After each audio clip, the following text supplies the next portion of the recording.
ہم افغانستان سے بھی لڑنے والی پالیسی اختیار کرتے ہیں۔ وجہ یہ ہے کہ ہماری پالیسیوں کا مکمل اختیار، وہ اس کی اتھارٹی صرف ہماری اسٹیبلشمنٹ کے پاس ہے، اور چونکہ وہ فوج ہے، فوج کی تربیت جنگی ہوتی ہے، وہ صرف اپنی سوچ اور اپنی اپروچ کے تحت فیصلے کرتے ہیں، تو ظاہر ہے کہ وہ ان کا نتیجہ جو ہے جنگ کے علاوہ کچھ بھی پھر سامنے نہیں آئے گا جی۔ تو ملک کے اندر بھی لڑنا، ملک کے باہر بھی لڑنا، انڈیا کے ساتھ نہیں لڑنا کہ جنگ مسئلے کا حل نہیں ہے۔ ایران نے ایک دن ہم پر حملہ کیا، اگلے دن ہم نے وہاں اندر جا کر ٹارگٹ کیا، اس کے بعد تیسرے دن ہم پھر آپس میں مل کر بیٹھے، اس کے بعد ان کے وفود بھی آ رہے ہیں، ہمارے وفود بھی جا رہے ہیں۔ یہ افغانستان کے حوالے سے ہم اس سے مختلف کیوں سوچ رہے ہیں جی؟ خدشہ ہے افغانستان کے ساتھ جنگ کا؟ میں ابھی اس حوالے سے تھوڑا امید رکھتا ہوں کہ اس پر مزید ابھی سوچنے کی گنجائشیں موجود ہیں۔ یکدم یہ کہہ دینا کہ جنگ کا خطرہ ہے اور خدشہ ہے، یہ نہ میں افغانستان کے لیے مفید سمجھتا ہوں اور پاکستان کے لیے مفید سمجھتا ہوں۔ میں اپنے گفتگو میں ضرور احتیاط برتوں گا کہ میرا ایک جنرل کہتا ہے کہ میں نے باڑ لگا دی ہے اور کسی کا باپ بھی نہ ادھر سے جا سکتا ہے نہ ادھر سے آ سکتا ہے۔ پھر دوسرا جنرل صاحب کہتا ہے کہ میں نے باڑ اکھاڑ کے پھینک دیا ہے، فضول قسم کا پاکستان کا خرچہ کیا انہوں نے۔ اب جنہوں نے باڑ لگائی تھی انہی کی دور میں لوگ واپس آئے، جنہوں نے باڑ لگائی انہی کی دور میں لوگ وہاں افغانستان گئے۔ پھر جنہوں نے باڑ اکھاڑ دی ہے اب کہتے ہیں کہ جی وہاں سے لوگ آ رہے ہیں۔ یہ وہاں سے لوگ آنا اور وہاں لوگوں کا جانا، وہ بھی ایک جنرل کی نگرانی میں ہو رہا ہے، اور اب ان سے لڑنا بھی ایک جنرل کی نگرانی میں ہو رہا ہے۔ تو ادارے کے اس عمل میں تسلسل کیوں نہیں ہے؟ کل سوچ اور تھی، اور رجیم کی تبدیلی کے ساتھ پالیسی تبدیل ہو جانا، سوچ تبدیل ہو جانا، اور ان کو اس کا مجرم قرار دے دینا، اب یہ میرے سے کرنے کا سوال ہے، یہ مجھ سے پوچھنے کا سوال ہے کہ اس کا میں جواب دوں کہ یہ کیوں ہو رہا ہے جی۔ پہلے دن سے اس اسمبلی کو بھی اسٹیبلشمنٹ کا نمائندہ کہہ رہا ہوں، عوام کا نمائندہ نہیں جی۔ اور اگر الیکشن کو مینیج کیا گیا ہے تو وہ صرف یہ نہیں ہے کہ وفاق میں کیا گیا ہے، صوبوں میں بھی کیا گیا ہے، اور ہماری خیبر پختونخوا کی جو مینڈیٹ ہے یہ بھی عوامی مینڈیٹ نہیں ہے، یہ بھی اسی طرح بنائی گئی مینڈیٹ ہے۔ تو پٹی دنیا میں جہاں بھی ہو، 20 سال سے 40 سال سے 45 سال سے مسلسل جنگ کے زد میں ہو، اور وہ ایک فوکس، پوری جنگ کا فوکس وہ علاقہ ہو، تو یہ جو ایک لمبی جنگ کسی ایک علاقے میں اتنی طویل ہوتی ہے، وہ کسی نہ کسی حوالے سے جغرافیائی تبدیلیوں کی بھی نشاندہی کرتی ہے۔ آمدید، اور آج کا پروگرام ہمارا مولانا فضل الرحمان صاحب کے ساتھ، جو سربراہ ہیں جمعیت علماء اسلام کے۔ پچھلے کچھ دنوں میں آپ نے دیکھا ہوگا، بلکہ پچھلے کچھ مہینوں سے مولانا صاحب پاکستان کی سیاست کا محور ہیں۔ 26ویں ترمیم جب آئی اس میں سے بہت سارے کالے ناگ تھے جس کے لیے مولانا صاحب سے رابطہ کیا گیا ان کالے ناگ کو ختم کرنے کے لیے، اور مولانا صاحب نے تمام سیاسی جماعتوں کے بہاف پہ، تمام پاکستان کی قوم کے بہاف پہ 26ویں ترمیم کا ایک ایسا علاج کیا کہ جو سب کو قابل قبول تھا۔ اس کے بعد ہم دیکھ رہے ہیں کہ مسلسل مولانا صاحب جو ہیں وہ فوکس میں ہیں۔ پی ٹی آئی چاہ رہی ہے کہ جو تحریک وہ شروع کرنے جا رہے ہیں مولانا صاحب اس کو لیڈ کریں۔ دوسری طرف ہم دیکھتے ہیں کہ جو دہشت گردی پاکستان میں ہو رہی ہے اس کا جو سب سے بڑا ٹارگٹ ہے وہ بھی مولانا فضل الرحمان صاحب ہیں، اور کیوں کھٹکتے ہیں اس طرح وہ ہر ایک کی آنکھوں میں، اس پہ آج ان سے بات کریں گے۔ جو پاکستان کی سیاست میں جو ماحول بن چکا ہے، اور آپ نے سنی ہوگی مولانا صاحب کی 2 تقریریں، خاص طور پہ میں ان کا ذکر کروں گا۔ ایک مولانا حامد الحق کی شہادت پہ جو کوڑا خٹک میں انہوں نے بیان دیا، اور دوسرا پاکستان کی قومی اسمبلی میں کچھ دن پہلے قومی سلامتی کمیٹی سے پہلے انہوں نے ایک تقریر کی جس کے بہت چرچے ہیں، اور قومی سلامتی کمیٹی میں بھی ان کا ایک واضح موقف تھا جو شاید صحیح طرح سے باہر نہیں آ سکا۔ ان تمام ایشوز پہ ہم بات کریں گے مولانا صاحب سے۔ السلام علیکم۔ وعلیکم السلام، خوش آمدید اور بہت شکریہ، بڑی مہربانی آپ کا صاحب، آپ نے ہمیں ٹائم دیا اس مصروف ماحول میں بھی۔ ایک تو آپ کو ختم قرآن کی مبارک، آج آپ کے یہاں قرآن شریف کا ختم ہو رہا ہے۔ تو دوسری یہ بتائیے کہ جو میں نے ابھی بات شروع کی ہے، میں شروع اس بات سے کرنا چاہتا ہوں کہ خیبر پختونخوا بلوچستان، دہشت گردی بہت زیادہ یہاں پہ ہو رہی ہے اور مسلسل حملے ہو رہے ہیں، کوئی اس میں اب بچا نہیں ہے، مسجد ہو، مدرسہ ہو، خانقاہ ہو، یا کوئی بچوں کا اجتماع ہو، عورتوں کا ہو، نماز پڑھتے ہوئے ہر جگہ یہ ہو رہی ہے، لیکن ہم نے اس میں دیکھا کہ علماء کو ٹارگٹ کیا جا رہا ہے. یہ ایک نیا فنومینا آیا جو پہلے نہیں تھا، اور پہلے یہ تھا کہ مسل کی بنیادوں پہ یہ ہوتا تھا. یہ کیا ہے؟ اور آپ بھی خاص طور پہ اس پہ تھریٹ ہے آپ کو بھی، تو یہ نیا جو فنومینا آیا ہے علماء کو ٹارگٹ کرنے کا، اس کی کیا وجہ ہے؟ بسم اللہ الرحمن الرحیم، نحمدہ ونصلی علی رسولہ الکریم. بہت شکریہ افسار عالم صاحب، آپ نے مجھے موقع دیا کچھ مسائل پر بات کرنے کا. جہاں تک پاکستان میں دہشت گردی کا لفظ ہے یا مسلح تنظیموں کا معاملہ ہے، اس کی ایک تاریخ ہے اور اس میں ہماری ریاستی غلطیوں کا بہت بڑا دخل ہے. جب سوویت یونین افغانستان میں آیا تو افغانوں نے ان کے خلاف جہاد شروع کیا اور ان کو ہمہ جہت ایک سیاسی حمایت حاصل رہی. لیکن اس میں جو سب سے بڑا کردار ادا کیا ہے وہ پاکستان نے ادا کیا. کوئی 30 لاکھ مہاجرین افغانستان سے پاکستان کی طرف آئے اور بالکل اسی تعداد میں تقریباً مہاجرین ایران کی طرف بھی گئے. لیکن ایران نے مہاجرین کو تو جگہ دی، لیکن ایران کو افغانستان کی جنگ کے لیے بیس کیمپ نہیں بنایا اور وہاں کسی قسم کی کوئی جنگی جو انوالومنٹ ہے وہ اس سے انہیں گریز کیا. ہم نے پاکستان کو اس کا بیس کیمپ بنایا. یہاں سے جب لفظ جہاد استعمال ہوگا تو اس کی طرف یقیناً مذہبی لوگ جائے گا، مذہب بیزار، لبرلز، سوشلسٹ، یہ تو نہیں جائیں گے. جی جنگ کی طرف تو جا سکتے ہیں، لیکن تو اس حوالے سے وہ 14 سال پر مشتمل ایک طویل جنگ تھی. اس کے بعد تو کبھی قرار آیا ہی نہیں افغانستان کے اندر. تو جب امریکہ آیا تو ہماری اسٹیٹ کی صورتحال اور تھی، اور جب روس آیا تھا تو اسٹیٹ کی صورتحال اور تھی. اور اس میں تو جو پاکستان کے اندر مجاہدین تھے وہ اسٹیٹ کا ساتھ دے رہے تھے، اور جب مشرف کا وقت آیا اور امریکہ کی انہوں نے حمایت کا اعلان کر دیا اور دہشت گردی کے خلاف جنگ کا حصہ وہ بن گئے، تو پھر ظاہر ہے جی کہ دوسری سائڈ سے بھی لوگ لڑ رہے تھے اور وہ ایک ہی بات کرتے تھے کہ روس آیا تو اس کے خلاف جہاد اور امریکہ آیا تو جہاد نہیں.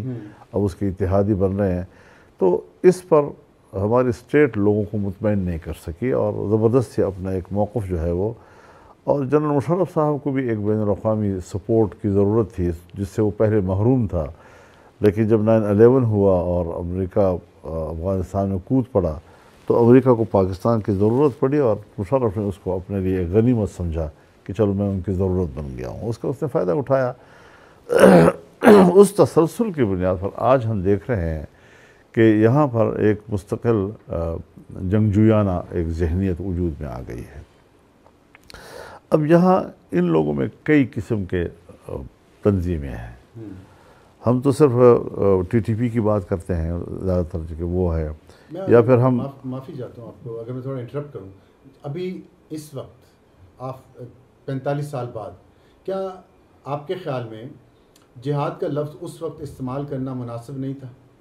نہیں، ہمیں جہاد کا لفظ استعمال کرنے سے جھگڑا نہیں ہے. نہیں، لیکن جہاد کے خلاف جہاد ہے. جس طرح CIA کی مدد سے روس کے خلاف ہم جو ہاں، جہاد ہے. جہاد قرآن کا حکم ہے، لیکن جہاد کے لیے حکمت عملی، تدبیر، تدبر، ماحول. تو افغانستان اپنا ایک ملک ہے اور پاکستان اپنا ایک ملک ہے. دونوں کے اپنے جغرافیائی حدود ہیں، دونوں کے اپنے آئین ہیں، اپنے قوانین ہیں، اپنے حالات ہیں، اپنا ماحول ہے. اور جہاں پر اسلامی دنیا موجود ہے ان کی جغرافیائی تقسیم کو دنیا نے تسلیم کیا ہوا ہے. تو اس حوالے سے ہمیں اپنی حکمت عملی میں احتیاط کرنا چاہیے تھا. ہمیں ایک خاص حدود کے اندر رہنا چاہیے تھا. اور اس وقت تو ہم سب جہاد کے حامی تھے، ساری دنیا جہاد کے حامی تھی. تضاد اس وقت آیا جب مشرف نے امریکہ کو سپورٹ کیا اور اس کے مقابلے میں لوگوں نے پھر جہاد کو پوری سپورٹ دنیا اگر کیا. ہمارے جہاد کو سپورٹ کر رہی تھی جی تو اس میں تو دنیا کا مفاد تھا نا. جی تو ہمیں اس کے لیے ہمیں استعمال بھی کیا گیا, تو ہمارا استعمال ہونا تھوڑا بہتر نہیں ہو سکتا یا نہ ہونا؟ حضرت دو چیزیں ہوتی ہیں. ایک یہ کہ آپ ایک نظریے کا ساتھ دے رہے ہیں, ایک یہ کہ جب اس میں قیادت کرتی ہے اسٹیٹ, تو اسٹیٹ کو اپنے اسٹیٹ کے مفادات اور ان حالات کے تحت بھی اپنا کام کرنا ہوتا ہے. میرے اپنے ذہن میں اگر ہمیں جنگ پہ ابھارا ہے یا افغانوں کو جنگ پہ ابھارا ہے یا پاکستان نے ایک بین الاقوامی گروپنگ کی جو اس کی پوزیشن ہے اسی کو سامنے رکھتے ہوئے, تو اس میں جنگ کا سبب تو سوویت یونین بنا تھا کیونکہ فوجیں داخل ہو گئی تھیں یہاں پر, اور ان کے اگر فوجیں داخل تھیں تو وہ آگے بڑھ کر پاکستان کے علاقوں کی طرف بھی بڑھ سکتی تھی. تو پاکستان نے یہ سمجھا کہ ہم بھی اب مجبور ہیں کہ ہم افغان مجاہدین کا ساتھ دیں اور سوویت یونین کو ہم دریائے آمو سے پیچھے دھکیل دیں. تو اس ایک سینیریو اور تھا جی. لیکن آج ہم نتائج میں آ کر بات کر رہے ہیں کہ کچھ ان کے ہم پر جو منفی اثرات اس کے پڑے ہیں اس کو تو ڈسکس ہونا چاہیے, اب تو تاریخ کا حصہ ہے. آج کے دور میں اب جو کچھ ہم اس وقت دیکھ رہے ہیں, برداشت کر رہے ہیں, یہ اسی کا نتیجہ. تو اس میں علماء کے بارے میں جو میں نے آپ سے پوچھا کہ یہ کیا اس کے پیچھے مسئلے کی جو تفریقات ہیں, مثلا جو داعش ہے اسلامک اسٹیٹ آف خراسان وہ سلفی ہیں اور آپ دیوبند کو ریپرزینٹ کرتے ہیں برصغیر پورے میں, دیوبند ہے, صوفیزم ہے, اس سیکٹ کے خلاف وہ حملے کر رہے ہیں. آپ کو جو ٹارگٹ کیا گیا, باقی علماء کرام کو جو مار رہے ہیں, ٹارگٹ تو میں نے جتنا پڑھا ہے, کتابیں لکھی انہوں نے, آپ کو کیوں ٹارگٹ کر رہے ہیں؟ دیکھیے اس میں مختلف, جیسے آپ نے فرمایا, مختلف ذہن کے لوگ ہیں, اس میں کوئی شک نہیں ہے. لیکن پاکستان میں بھی سلفی لوگ تو ہیں جی, پاکستان میں بھی غیر مقلد تو ہیں, لیکن وہ بھی سیاسی لوگ ہیں, ان کی بھی ہمارے ساتھ تعلقات ہیں, وہ بھی پارلیمنٹوں میں بیٹھتے ہیں, وہ بھی جمہوریت کی بات کرتے ہیں, وہ بھی الیکشن میں حصہ لیتے ہیں. یہاں MMA موجود تھا تو تمام مکاتب فکر اس کے اندر تھے, شیعہ مکتب فکر, سنی مکتب فکر, دیوبندی مکتب فکر, بریلوی مکتب فکر, اہل حدیث مکتب فکر, سب اس میں موجود تھے ہم لوگ جی. تو اس اعتبار سے ظاہر ہے جی کہ کسی بھی مکتب فکر سے وابستہ کوئی لوگ, اس سے آپ اس مکتب فکر کو مورد الزام نہ ٹھہرائیں, بلکہ اس مکتب فکر سے نکلے ہوئے کچھ لوگ جو انتہا پسندی اور شدت کی طرف چلے گئے ہیں اور جنہوں نے اسلحہ اٹھا لیا ہے, وہ اپنے طور پر اپنے پالیسیوں اور اپنی حکمت عملی کے ذمہ دار ہیں, کوئی مسلک اس کا ذمہ دار نہیں ہے. اب رہی یہ بات کہ جی جو آپ کر رہے ہیں وہی اسلام ہے اور اس کے علاوہ جو کر رہا ہے وہ کفر ہے, یہ وہ تنگ نظری, انتہا پسندی, رجت پسندی, یہ ایک چیز ہے جو ہمیں اس کے لیے سوچنا پڑے گا. اب رہی یہ بات کہ ان کی بھی ایک صف نہیں ہے, مختلف صف ہیں ان کے, اور ان کے لیے بھی وہاں پر اسی قسم کے حالات کا سامنا ہے. لیکن چونکہ وہ میدان جنگ میں جب اپنے آپ کو شمار کرتے ہیں تو وہ اس جنگ میں اپنے مصلحتوں کو سامنے رکھ کے حکمت عملی بناتے ہیں. ہم یہاں پر سیاسی ماحول میں رہتے ہیں تو ہم اپنی حکمت عملی کے تحت ایک دوسرے کے ساتھ معاملات کو بناتے ہیں اور چلتے ہیں ہم ایک دوسرے کے ساتھ. پاکستان میں اس وقت کوئی مسلکی تنازعات اور جنگ نہیں ہے, ہم بہت اچھے ایک دوسرے کے ساتھ رابطوں میں رہتے ہیں, مشاورتیں ہماری ہوتی ہیں, دینی مدارس کے مسائل آتے ہیں تو ہم سب مل کر بیٹھ کر بات کر رہے ہوتے ہیں. یہ جو قانون سازی ہوئی تو ان قانون سازی کے اوپر جو 26ویں ترمیم کے اندر یا اس سے باہر ہوئی, اس پر ہم سب لوگ اکٹھے بیٹھے رہے ہیں جی. اب یہ جو ایک جنگجویانہ ذہنیت بن گئی ہے 48-45 سالوں میں, اس کو ہم نے ایڈریس کرنا ہے کہ اس کو ہم تحلیل کیسے کر سکتے ہیں. اچھا, اس کی تحلیل پہ میں آپ سے سوال کرنا چاہتا ہوں, لیکن میں پہلے ایک چیز اور جاننا چاہتا ہوں. آپ جب حامد الحق کے اس پہ گئے شہادت کے بعد مدرسہ کوڑا خٹک میں, تو آپ نے وہاں الفاظ یوز کیے سفاک ہیں, قاتل ہیں, مجرم ہیں. تو ایسے لوگوں کے ساتھ کس طرح ڈیل کرنا چاہیے جو حکمت عملی؟ میں گزارش کرتا ہوں جی, جہاں تک ہے میری تقریر کا تعلق, یہ موقف میرا آج کا نہیں ہے, یہ 10-15 سال پہلے سے بھی میں یہی باتیں کرتا رہا ہوں. جب میرے اساتذہ شہید ہوں گے جی, مولانا حسن جان میرے استاد تھے جی, مولانا نور محمد صاحب وانا کے، یہ میرے والد صاحب کے شاگرد رشید تھے اور علاقے کے سب سے بڑے عالم تھے، استاد الاساتذہ تھے جو جمعیت علماء اسلام نے ان کی حمایت کی تھی جب وہ قومی اسمبلی کے ممبر بنے تھے جو مولانا معراج الدین صاحب ہمارے پارلیمنٹیرین تھے جی۔ اب مولانا حسن جان بھی ہمارے پارلیمنٹیرین تھے، مولانا معراج الدین بھی ہمارے پارلیمنٹیرین تھے، مولانا نور محمد صاحب بھی ہمارے پارلیمنٹیرین تھے۔ پھر میرے خاندان کے جو خانقاہ ہے، سادات ہیں، ان کے چشم و چراغ تھے حضرت مولانا سید محسن شاہ صاحب، جن کا درہ پیزو میں بڑا جامعہ ہے۔ پھر میرے مدرسے کے استاد حدیث تھے، اسی خاندان سے مولانا عطا اللہ شاہ صاحب، یہ سب شہید ہو گئے ہیں۔ اور پھر مولانا مفتی نظام الدین شامزی شہید ہوئے، مولانا جمیل خان شہید ہوئے، جامعہ فاروقیہ کے علماء شہید ہوئے، جامعہ بنور ٹاؤن کے علماء شہید ہوئے۔ اب ان حالات میں میں اپنے علماء کرام کو جو شہید ہو چکے ہیں ان کو بھی شہید کہتا رہوں اور اس کے قاتل کو بھی میں مجاہد کہتا رہوں، یہ تو نہیں ہو سکتا جی، یہ تو تضاد ہوگا جی۔ لہٰذا قاتل سفاک ہے، قاتل مجرم ہے، انہوں نے علماء کرام کو قتل کیا ہے۔ اب یہ ایک الگ موضوع ہے کہ جس پر ہماری سوچ ہمیشہ بالکل واضح رہی ہے۔ دوسری بات یہ ہے کہ آج اس وقت اس ماحول میں افغانستان کے اندر علماء کرام نے، وہاں کے افغانی علماء کرام نے ایک فتویٰ جاری کیا ہے، اور اس فتوے میں انہوں نے کہا ہے کہ جہاد اپنے انجام کو پہنچ چکا ہے۔ اب اگر کوئی بھی چاہے افغانستان کے اندر ہو یا باہر جنگ لڑے گا تو وہ جنگ ہوگا، جہاد نہیں ہوگا۔ ٹھیک ہے، یہ ان کو بھی واضح چیز آ گئی ہے۔ لیکن یہ بات وہ ٹی ٹی پی کے لیے کیوں نہیں کہتے؟ سب کے لیے کر رہے ہیں حضرت، لیکن وہاں پہ ان کو پناہ بھی دی ہوئی ہے۔ میں کر رہا ہوں نا جی۔ اب پناہ والی باتیں جو ہے ذرا تھوڑا سا اس کو ایک سائڈ پہ رکھ لیں، ان چیزوں کو بھی ڈسکس کیا جا سکتا ہے جی۔ پاکستان کے علماء کرام نے، چاہے جمعیت علماء اسلام ہو، 25,000 علماء کرام پشاور میں جمع ہوئے، 10,000 علماء کرام بلوچستان میں جمع ہوئے، اور سب نے بالاتفاق قرارداد پاس کی کہ ہم آئین پاکستان کے تحت، جس میں اسلام مسلمان کی بھی تعریف ہے، جس میں اسلام کی بھی تعریف ہے، جس میں قانون سازی کو اسلام کے تابع اور قرآن و سنت کے تابع بنایا گیا ہے، اور جس میں ہمارے تمام مکاتب فکر کے اکابرین کے اتفاق رائے آیا ہے، تو یہ جو نئی چیزیں وجود میں آئی ہیں، جس میں اسلحہ ہے، جس میں بارود ہے، جس میں آئین کی نفی ہے، ان سب چیزوں سے ہم نے لا تعلقی کا اظہار کیا۔ پھر تمام مکاتب فکر نے لاہور میں آل پارٹیز کانفرنس کی، اور اس کا اعلامیہ چونکہ میں نے خود لکھا تھا، من و عن قبول کیا گیا، اور تمام علماء کرام نے اس موقف پہ اتفاق کیا کہ جو ہمارے اکابرین کے متفقات تھے ان کو دوبارہ زیر بحث نہیں لایا جائے گا جی، اور ہم اس نظام کے اصلاح کے لیے جو جدوجہد کر رہے ہیں، اس جدوجہد کو ہم جاری رکھیں گے۔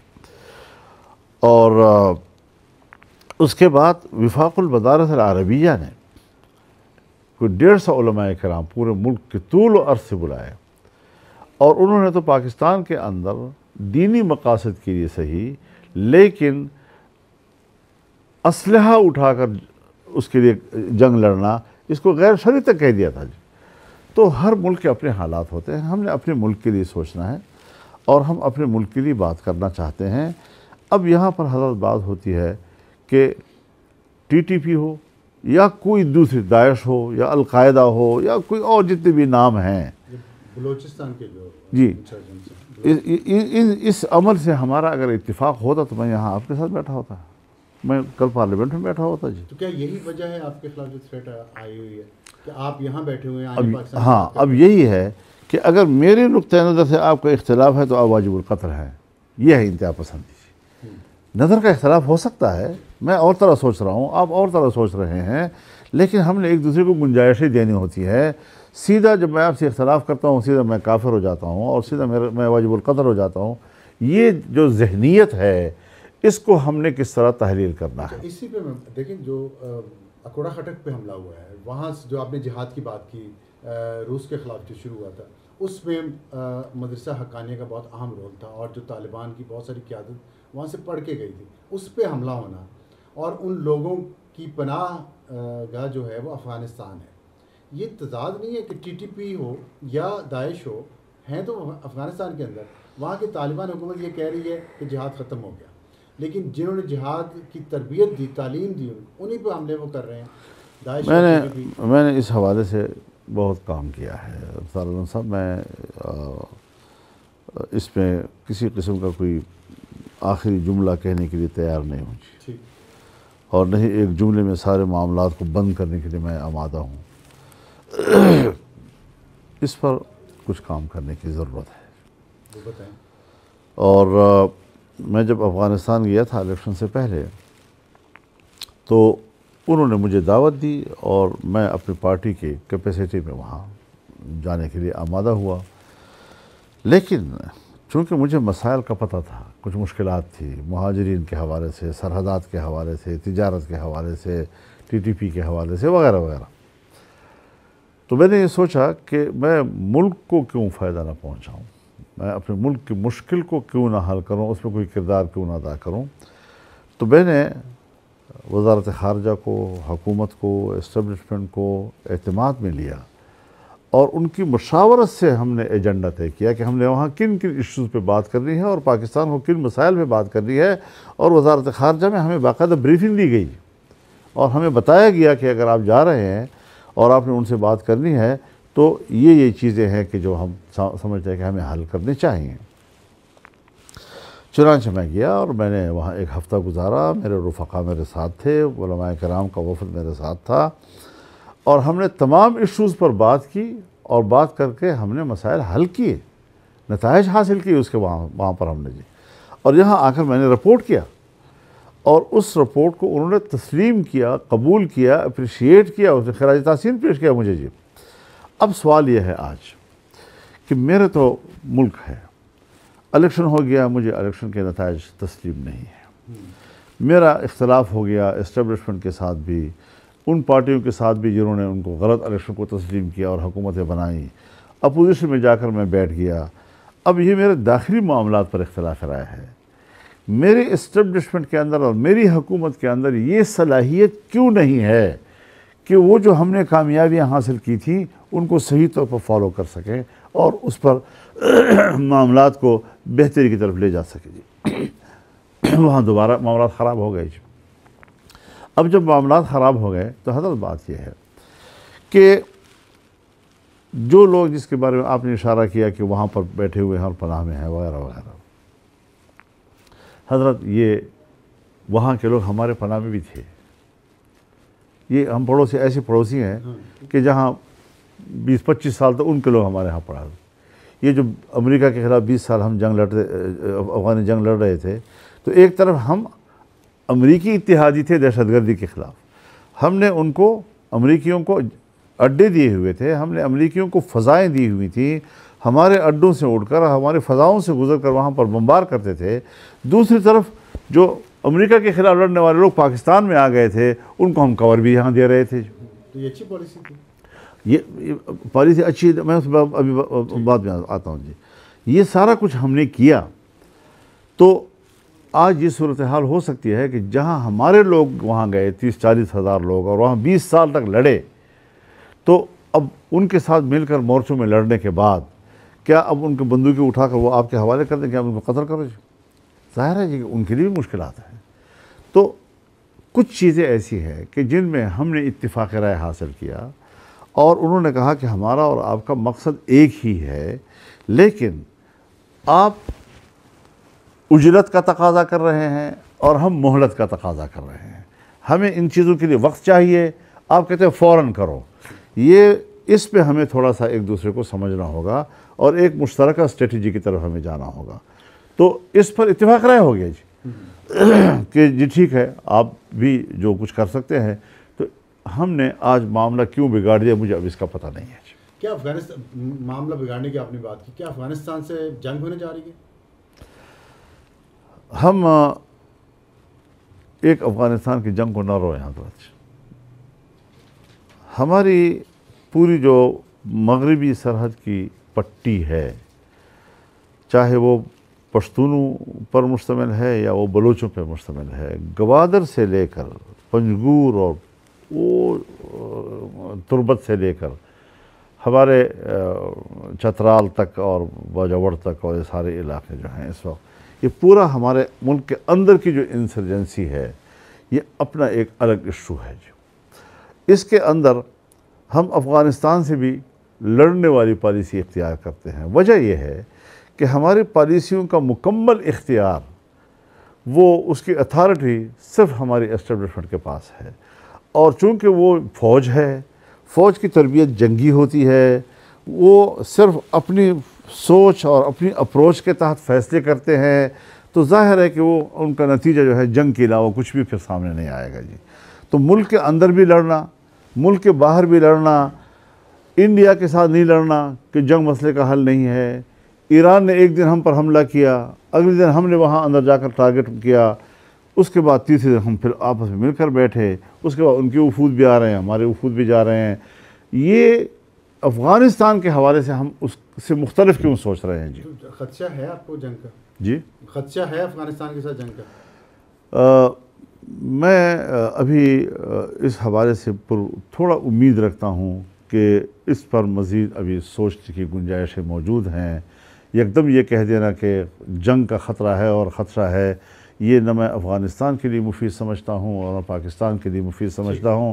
میں اپنے گفتگو میں ضرور احتیاط برتوں گا کہ اگر ہم اس کی طرف کچھ تھوڑا سا آگے بڑھ رہے ہیں تو ہمیں قدم روک دینی چاہیے، اور ہمیں ایک ہم جہت ایک جامع ایک حکمت عملی کی طرف جانا چاہیے۔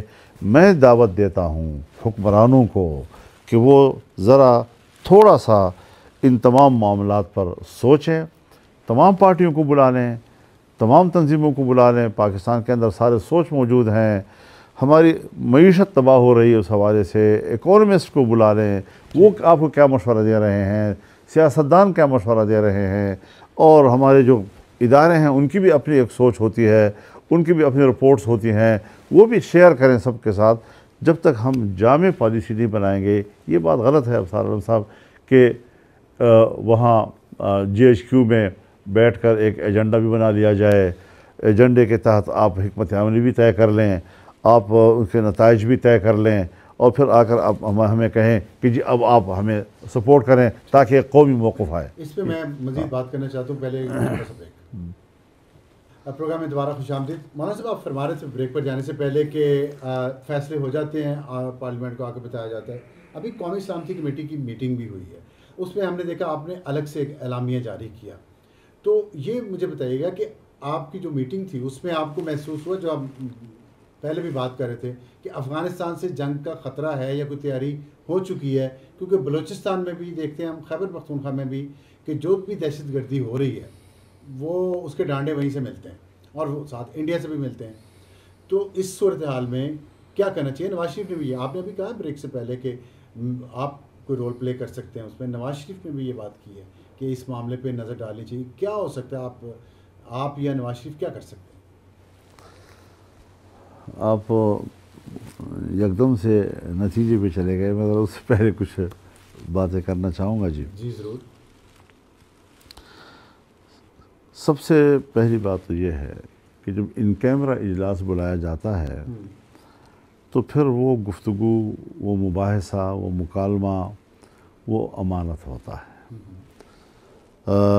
ہم نے کوئی نمبرز گیم نہیں کی وہاں اسمبلی میں کہ ہم کوئی پوائنٹس، ہم نے اپنے دل کی جو آواز تھی وہ پوری دیانت کے ساتھ ان تک پہنچانے کی کوشش کی ہے، اور خدا کرے کہ وہ ان کو اسی زاویے سے سمجھیں کہ ہم نے نیک نیتی کے ساتھ جو ہمارے ذہن میں سوالات تھے، جو تضادات تھے ان کی پالیسیوں میں، ان کی نشاندہی کی ہم لوگوں نے۔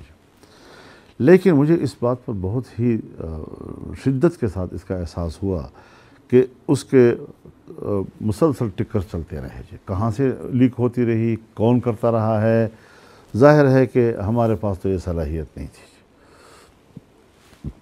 تو جس وقت ہمارے وہاں کی گفتگو میں پبلک کے اندر اس کی غلط ترجمانی کی گئی میڈیا کے ذریعے سے، تو پھر ہم مجبور ہوئے کہ ہم اپنی وضاحت پبلک کے سامنے اپنے موقف کو، تو یہ ایک مختصر سا ہم نے اس کا خلاصہ جو ہے وہ تھوڑا سا پبلک کے سامنے رکھا ہے۔ حالانکہ میں اس گفتگو کو امانت سمجھتا ہوں، اور کچھ چیزیں جو شاید ہم عام طور پر پبلک میں نہیں کرنا چاہتے، اور وہ ہم نے اس ماحول میں کی ہیں، اور میں اب بھی سمجھتا ہوں کہ بہت سی چیزیں جب تک ایک فریق کہتا ہے کہ معاملات جو ہیں وہ ابھی خفیہ ہونے چاہیے، راز میں رہنے چاہیے، تو دوسرے فریق پر راز میں رکھنا واجب ہو جاتا ہے ٹھیک ہے، یہ شرعی مسئلہ ہے میں اس لیے بات کروں کہ آپ نے فرمایا کہ خدشہ آپ کو لگ رہا ہے کہ یہ اس طرف قدم جا رہے ہیں جنگ کی طرف، یہ خدشہ آپ کو کہاں سے لگا؟ کوئی ایسی بات ہوئی ہے وہاں پہ؟ تو اس حوالے سے حضرت نہ ہم جنگ کا مشورہ دیں گے، ہم ملک کے اندر امن و امان چاہتے ہیں۔ یہ کیسے ذمہ داری میری نہیں ہے؟ اب سالانہ سے بہت آسان بات ہے، میں گزارش کرتا ہوں میں گزارش کرتا ہوں آپ سے، میں آپ کے لیے بڑا آسان آدمی ہوں، جب چاہیں جہاں چاہیں آپ مجھے پکڑ لیں اور مجھ سے سوالات شروع کر دیں، جبکہ ان سوالات کے ساتھ میرا تعلق نہیں ہے۔ جس سوال کے ساتھ جن کا تعلق ہے وہاں آپ کی رسائی نہیں ہے جی جن سے آپ نے پوچھنا چاہیے وہ تو ابھی بھی پوچھ رہے ہیں آپ، اس کے ذریعے بھی تو میں نے یہی ان سے کہا کہ آپ ایجنڈا بھی لاتے ہیں، حکمت عملی بھی لاتے ہیں، پھر آپ ہمیں کہتے ہیں اس کو سپورٹ کریں۔ ابھی بھی میں نہیں سمجھتا کہ ان کی پوری حکمت عملی سے ہم آگاہ ہیں، لیکن ایک بات بڑی واضح ہے جی کہ حکومت کی ذمہ داری ہے کہ وہ مجھے امن دے، وہ مذاکرات کے ذریعے مجھے امن دیتا ہے، مذاکرات کامیاب نہیں ہوتے تو طاقت کا استعمال کرتا ہے، طاقت کا استعمال بھی دنیا میں ہوتے رہتے ہیں، کوئی ایسی بات نہیں ہے کہ نہیں ہوتے جی، لیکن طاقت استعمال ہوئی 2010 سے لے کر آج 2024 تک طاقت ہی استعمال ہوئی ہے، بات چیت بھی استعمال ہوئی ہے، اور نہ بات چیت کا نتیجہ سامنے آ رہا ہے نہ طاقت کے استعمال کا نتیجہ سامنے آ رہا ہے۔ اس کی وجہ کیا ہے؟ اس میں یہی سمجھنا چاہیے نا کہ کہیں خلا ہے۔ یہ کیا ہے خلا؟ بات یہ ہے بنیادی کہ میرا ایک جنرل کہتا ہے کہ میں نے باڑ لگا دی ہے اور کسی کا باپ بھی نہ ادھر سے جا سکتا ہے نہ ادھر سے آ سکتا ہے۔ پھر دوسرا جنرل صاحب کہتا ہے کہ میں نے باڑ اکھاڑ کے پھینک دیا ہے، فضول قسم کا پاکستان کا خرچہ کیا انہوں نے۔ اب جنہوں نے باڑ لگائی تھی انہی کی دور میں لوگ واپس آئے، جنہوں نے باڑ لگائی انہی کی دور میں لوگ وہاں افغانستان گئے، پھر جنہوں نے باڑ اکھاڑ دی ہے اب کہتے ہیں کہ جی وہاں سے لوگ آ رہے ہیں۔ یہ وہاں سے لوگ آنا اور وہاں لوگوں کا جانا وہ بھی ایک جنرل کی نگرانی میں ہو رہا ہے، اور اب ان سے لڑنا بھی ایک جنرل کی نگرانی میں ہو رہا ہے۔ تو ادارے کے اس عمل میں تسلسل کیوں نہیں ہے؟ کل سوچ اور تھی، اور رجیم کی تبدیلی کے ساتھ پالیسی تبدیل ہو جانا، سوچ تبدیل ہو جانا، اور ان کو اس کا مجرم قرار دے دینا، اب یہ میرے سے کرنے کا سوال ہے، یہ مجھ سے پوچھنے کا سوال ہے کہ اس کا میں جواب دوں کہ یہ کیوں ہو رہا ہے جی۔ بات بنیادی یہ ہے کہ کہیں خلا تو ہے نا جی، جس خلا کا کوئی فائدہ اٹھا رہا ہے۔ بات اب یہ ہے کہ ایک ہے نظریہ، اگر حقوق کی جنگ ہے، اگر نظریے کی جنگ ہے، اسلام کا مطالبہ ہے، میرا بھی مطالبہ ہے، صوبائی حقوق کا مطالبہ ہے، میرا بھی مطالبہ ہے۔ میں بھی کہتا ہوں بلوچستان کے وسائل کا مالک بلوچستان کے بچے ہیں، ان کے اولاد ہے، ان کے لوگ ہیں۔ خیبر پختونخوا کے وسائل ہیں تو ان کے مالک جو ہیں خیبر پختونخوا کے لوگ ہیں۔ حقوق کی بات ہے، ہم اپنا حق مانگ رہے ہیں، صوبے اپنا حق مانگ رہے ہیں، پنجاب کو بھی حق ہے، سندھ کو بھی حق ہے۔ اسلام کے کوئی مطالبہ کر رہا ہے، بالکل ٹھیک مطالبہ ہے، ہم اسلام کے مطالبے سے بھی کوئی انکار نہیں کر رہے، لیکن اس کے لیے اسلحہ اٹھانا چاہیے یا سیاسی محاذ پر ہمیں وہ بات کرنی چاہیے؟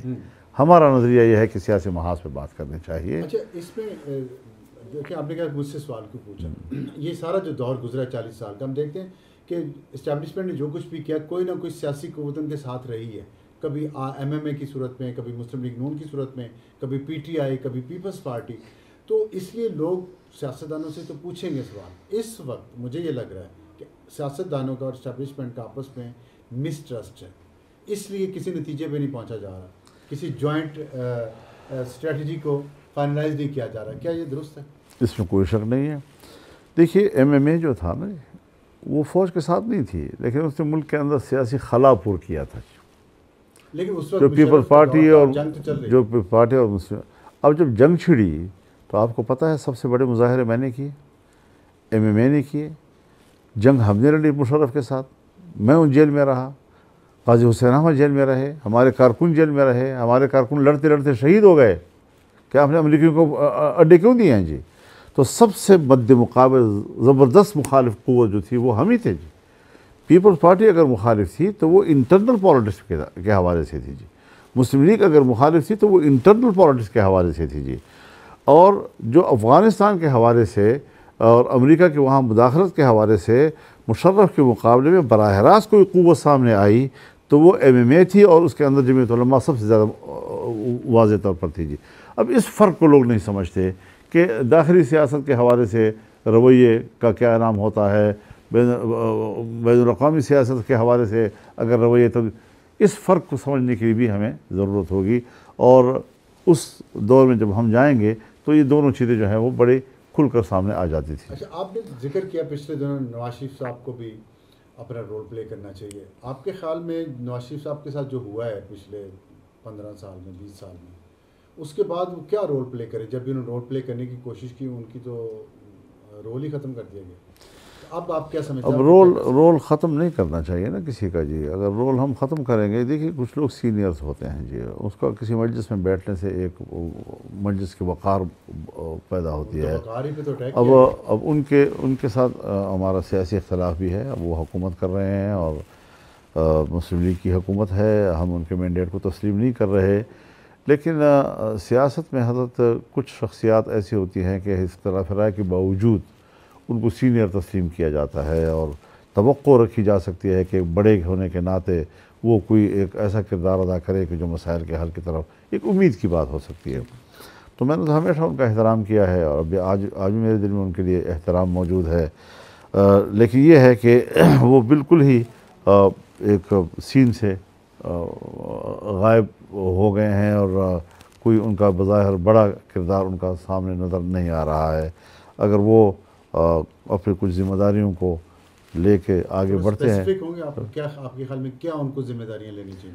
نہیں، اسپیسیفک تو میں نہیں کہہ سکتا کہ ان کے اب دوسرے کسی لیڈر کے بارے میں یہ کہنا کہ تم نے یہ بھی کرنا ہے یہ بھی کرنا ہے، یہ شاید مناسب بھی نہیں ہے. یہ جو ہمارے ہاں جو معاملات بگڑے ہوئے ہیں، الیکشن خراب ہو گئے ہیں، حکومت پر اعتماد نہیں ہے، 2018 کا الیکشن متنازع، پھر 2024 کا متنازع، تو پاکستان میں جمہوریت تو ہار گئی جی. تو جمہوریت شکست کھا رہی ہے، اور جو جمہوریت شکست کھائے گی تو پھر انتہا پسندی اور شدت پسندی جو ہے وہ کامیاب ہوگی. جو ماحول ہے اس وقت انتہا پسندی کا، اس میں آپ اور دوسری جو اپوزیشن کی جماعتیں وہ کہہ رہی ہیں عید کے بعد ہمیں تحریک کا آغاز کریں گے. تو آپ سمجھتے ہیں کہ اس ماحول میں جہاں پہ بلوچستان اور خیبر پختونخوا میں جنگ جاری ہے، افغانستان سے جنگ کے خدشات ہیں، اس میں پاکستان کی تمام اپوزیشن کی سیاسی جماعتیں جو ہیں وہ ایک تحریک شروع کر دیں، یہ آپ کے خیال میں PTI جو آپ کو چاہ رہی ہے، آپ ان کے ساتھ مل کے یہ تحریک شروع کریں گے اس ماحول میں؟ دیکھیے، تحریک تو ہم نے پہلے بھی اکیلے چلائی ہے. PDM تھا تب بھی جمعیت تحریک چلا رہی تھی، باقی قائدین تو کنٹینر پر ہی آتے تھے جی اور میٹنگوں میں شریک ہوتے تھے. اور اب بھی اپوزیشن جو ہے وہ میٹنگوں میں شریک ہوتی ہے، ایک دوسرے کے ساتھ ہم بات چیت بھی کر رہے ہیں. پارٹیز پہ بھی، چائے پارٹی ہو گئی، افطار پارٹی ہو گئی، اس میں بھی اکٹھے ہو جاتے ہیں، بات چیت بھی چلتی رہتی ہے. اور ایک اچھا ماحول جو خاص طور پر JUI اور PTI کے درمیان ایک تلخ ماحول تھا، آج وہ ایک اعتدال پہ آنے کی طرف جا رہا ہے. رویوں میں نرمیاں آ رہی ہیں، اور اس میں ہمیں ایک دوسرے کو کچھ سمجھنے کے بھی مواقع مل رہے ہیں. تو یہ ایک اچھی سمت ہے جس کی طرف سفر ہو رہا ہے. بعد میں بھی یہ رویے ایسے رہیں گے؟ میں اس کو ہمیشہ کے لیے قائم رکھنے کی بات کر رہا ہوں، عارضی طور پہ بات نہیں کر رہا ہوں میں جی. نہیں، آپ تو رکھیں گے. دوسری طرف PTI بھی رکھیں. آپ سمجھتے ہیں کہ عمران خان کی یہ خواہش ہے کہ یہ رویہ بہتر ہو جائے؟ اسی سوال کو ختم کرنے کی میں کوشش کر رہا ہوں. تو یہی چیزیں جو ہے ہمیں آگے بڑھانی ہوں گی. صرف یہ نہیں کہ میں ایک محدود وقت کے لیے، ایک محدود فائدے کے لیے تو دوستی کروں اور پھر آگے جا کر پھر کہوں کہ جب میرا مطلب پورا ہو گیا ہے تو ضرورت نہیں ہے مزید. میرے خیال میں یہ چیز، اختلاف تو رہیں گے. اب اختلاف تو پیپلز پارٹی سے بھی میرا ہے، مسلم لیگ سے بھی ہے، نیشنل پارٹی سے بھی ہے، بلوچوں کے قوم پرست جماعت ان سے بھی ہے، لیکن دوستیاں بھی ہیں، تعلق بھی ہے، احترام بھی ہے، اٹھنا بیٹھنا بھی ہے. وہ چیزیں یہاں پر بھی ہونی چاہیے. جب ہم دونوں اپوزیشن میں ہیں تو کوئی پارٹی دو اپوزیشن نہیں کرتی جی. یا حکومت ہے اپوزیشن کرنی ہوگی یا اپوزیشن پھر اپوزیشن کے کرے گی. تو یہ دونوں چیزیں نہیں چلتی جی. ہمیں حالات کے سے بھی سیکھنا ہے اور ہم نے حالات کا فائدہ بھی اٹھانا ہے.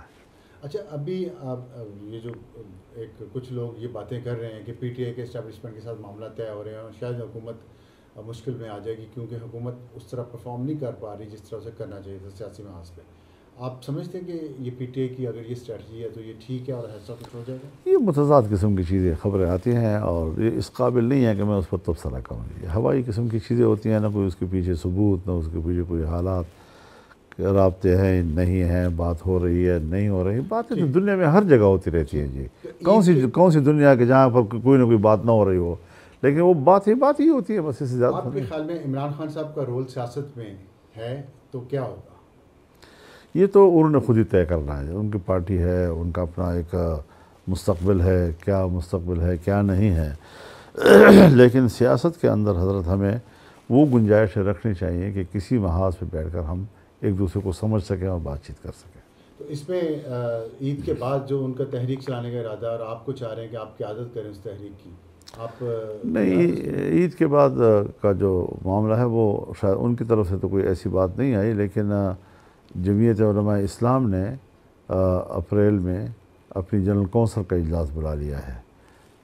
ہماری جنرل کونسل جو ہے وہ تقریباً کوئی 1400 اراکین پر مشتمل ہے. پورے ملک سے مندوب آتے ہیں اس میں, اور اس نے پالیسیز طے کرنی ہے کیونکہ ہمارے ابھی تازہ ہی پچھلے سال رکن سازی ہوئی, پھر تنظیم سازی ہوئی, اور اسی میں ہماری جو سب سے بڑی کونسل ہے جنرل کونسل وہ وجود میں آئی, پھر اس کے بعد شورا وجود میں آئی ہے, پھر اس کے بعد مجلس عاملہ ہے. تو یہ سارے, تو اس کا پہلا اجلاس ہوگا انتخابی اجلاس کے بعد, اور اس کے سامنے ہم یہ ساری صورتحال رکھ کر مستقبل کی پالیسیوں کی منظوری لیں گے ان سے. اس کے بعد پھر جو بھی حکمت عملی دو طے کریں گے. ایشوز یہ ہیں کہ ایک تو آپ نے الیکشنز کہہ رہے ہیں کہ چرائے گئے آپ کے, اور پی ٹی آئی بھی کہہ رہی ہے, لیکن ہم دیکھتے ہیں کہ تمام جماعتیں سوائے آپ کی جماعت کے اقتدار میں, پی ٹی آئی کی خیبر پختونخوا میں حکومت ہے. تو انتخاب چرایا کس نے, اور خیبر پختونخوا میں آپ کا خاص طور پہ انتخاب کس نے چرایا اور دوسرے پورے ملک میں کس نے؟ دیکھیے, ایک بات بڑی واضح سے میں کہنا چاہتا ہوں جی, ہم سیاسی لوگ آپس میں ویسے لڑتے ہیں. جن کو اقتدار ملتا ہے ان کو بھی مینج کیا جاتا ہے, جن کو باہر کیا جاتا ہے ان کو بھی مینج کیا جاتا ہے. اب کارستانی تو ہے ساری کے ساری اسٹیبلشمنٹ کی جی, اور ہم سیاستدان ایک دوسرے کے گریبان پھاڑ رہے ہوتے ہیں جی. تو میں تو واضح طور پر جی پہلے دن سے اس اسمبلی کو بھی اسٹیبلشمنٹ کا نمائندہ کہہ رہا ہوں, عوام کا نمائندہ نہیں جی. اور اگر الیکشن کو مینج کیا گیا ہے تو وہ صرف یہ نہیں ہے کہ وفاق میں کیا گیا ہے, صوبوں میں بھی کیا گیا ہے, اور ہماری خیبر پختونخوا کی جو مینڈیٹ ہے یہ بھی عوامی مینڈیٹ نہیں ہے, یہ بھی اسی طرح بنائی گئی مینڈیٹ ہے. تو ہمارا موقف جو ہے بالکل تسلسل کے ساتھ وہی ہے جو 2018 میں تھا, اور آج بھی وہی ہمارا موقف ہے, اس پہ کوئی تبدیلی نہیں آئی. لیکن چونکہ اب ہم دونوں اپوزیشن میں ہیں اور اصولی طور پر الیکشن پر عدم اعتماد پی ٹی آئی کا بھی ہے اور ہمارا بھی ہے, لیکن یہ ہے کہ اب جب ہم الیکشن پہ اعتراض کر رہے تھے تو اس زمانے میں سندھ میں بھی اس پارٹی کی حکومت بھی تھی اور ہمارے ساتھ تحریک میں بھی تھے وہ, تو اب وہی پوزیشن پی ٹی آئی کی ہو گئی ہے.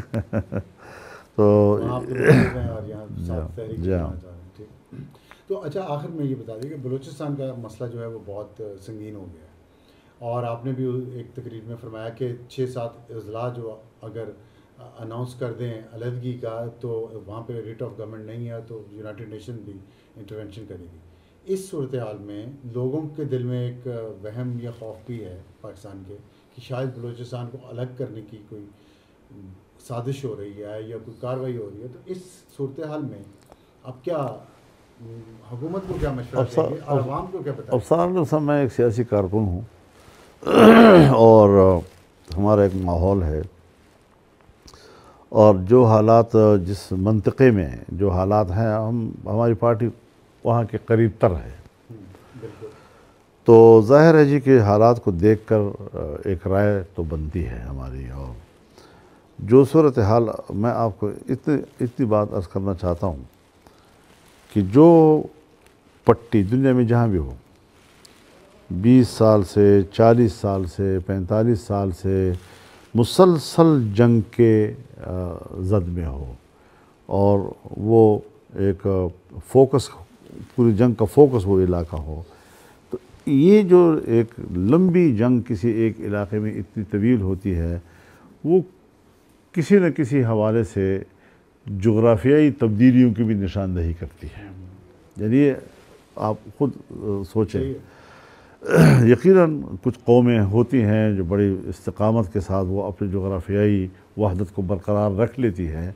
مثال کے طور پر آپ بار بار سنتے رہے ہوں گے، اور ہم بھی سنتے رہے ہیں کہ افغانستان تقسیم ہو سکتا ہے، اور افغان اور خراسان دو نام جو ہے اس علاقوں میں، اور یقیناً کچھ لوگوں نے وہاں پر افغانستان کو تقسیم کرنے کی باتیں کی بھی۔